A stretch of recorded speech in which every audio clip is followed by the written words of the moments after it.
हमने माँ महान होती है से लेकर सिर्फ बच्चा पैदा करने वाली माँ महान होती है तक का सफर तय कर लिया है। अब आप सोचेंगे कैसे? वो ऐसे कि प्रियंका चोपड़ा और निक जोनास ने जब से अनाउंस किया है कि वो सरोगेसी के जरिए पेरेंट्स बने हैं, तब से तरह तरह की बातें सामने आ रही हैं। कोई कह रहा है सरोगेसी किराए की कोख लेकर माँ बनने जैसा है। कोई कह रहा है जब बच्चा पैदा करने का समय नहीं है तो उसका ख्याल कैसे रखोगी।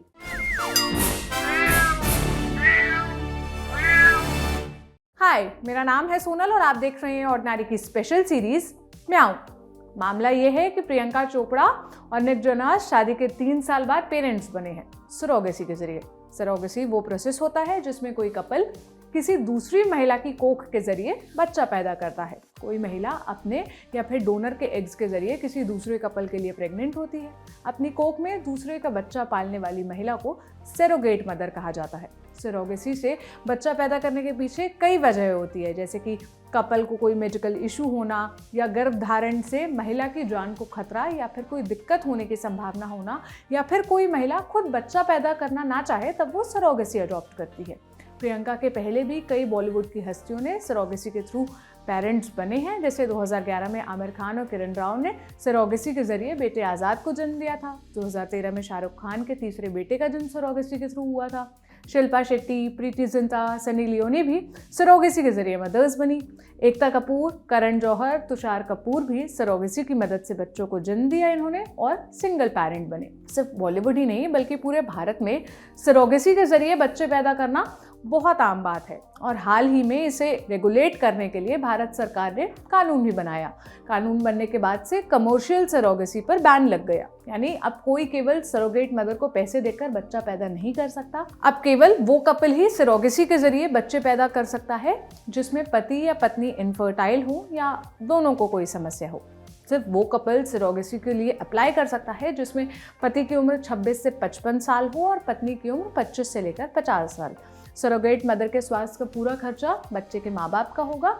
इसके अलावा वो सरोगेट मदर को कोई पैसा नहीं दे सकते। और सरोगेट मदर्स के लिए भी भारत में बहुत स्ट्रिक्ट रूल्स हैं, जैसे कि वो महिला शादीशुदा होनी चाहिए, कोई बच्चा होना चाहिए उसकी उम्र 25 से लेकर 35 साल के बीच होनी चाहिए और वो महिला सरोगेसी के लिए अप्लाई करने वाले की बहुत करीबी रिश्तेदार होनी चाहिए। ये भारत के नियम कायदे थे, लेकिन दुनिया भर में ऐसा नहीं है। जहां निक और प्रियंका रहते हैं, यानी कि लॉस एंजलिस, कैलिफोर्निया, वहां पर इसे लेकर कोई बहुत सख्त कानून नहीं है। सरोगेसी के जरिए बच्चे पैदा करना वहां पर बिल्कुल कॉमन ऑप्शन है, बहुत आम है।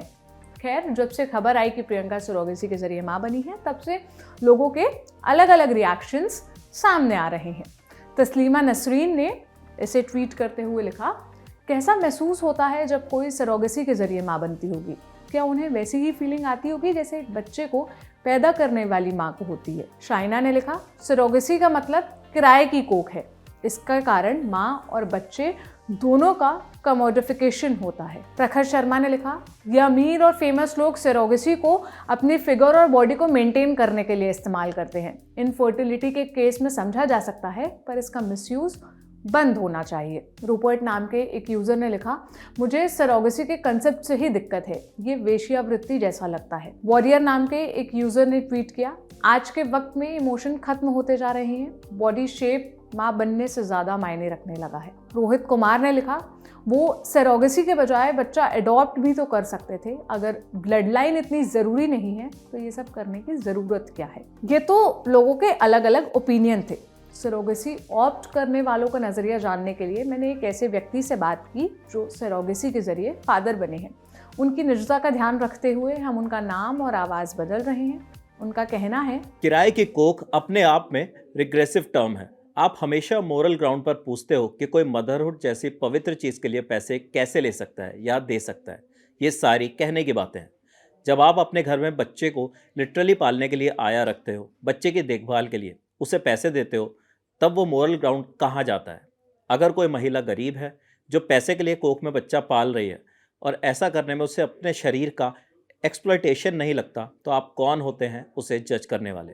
और अगर आपको लगता है कि किसी महिला के शरीर का एक्सप्लॉयटेशन होगा, इससे ये व्यवसाय बन जाएगा, तो आप इसे रेगुलेट करने के लिए नियम लाओ, कैपिंग लगा दो कि आप 1 या 2 बच्चे ही सरोगेट कर सकोगे। दूसरी बात, अडॉप्शन इतना ईजी नहीं है दुनिया में।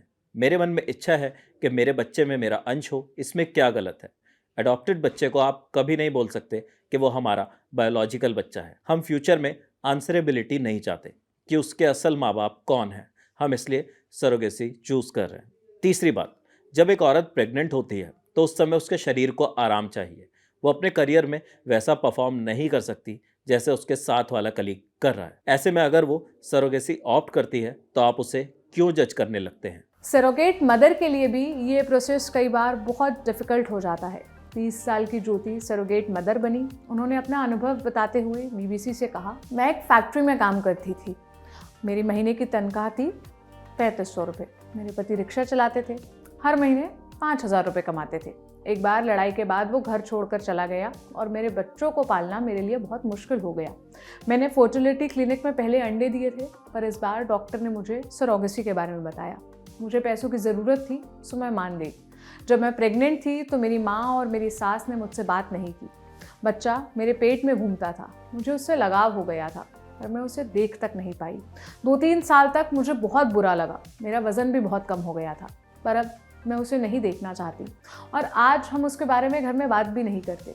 मैंने खुद को मना लिया है। सरोगेसी एक बच्चे की चाह रखने वाले कपल और सरोगेट मदर के बीच एक अग्रीमेंट होता है। ये एक प्रैक्टिकल तरीका है जिसमें इमोशंस भी इन्वॉल्व होते हैं। इंडिया में इसे लेकर रूल्स भी हैं, पर ये रूल्स ट्रांसफोबिक और होमोफोबिक है, यानी कि कोई ट्रांस या होमो कपल इसकी मदद नहीं ले सकता। सरोगेसी पर होने वाली बहस बहुत लंबी और बहुत पुरानी है।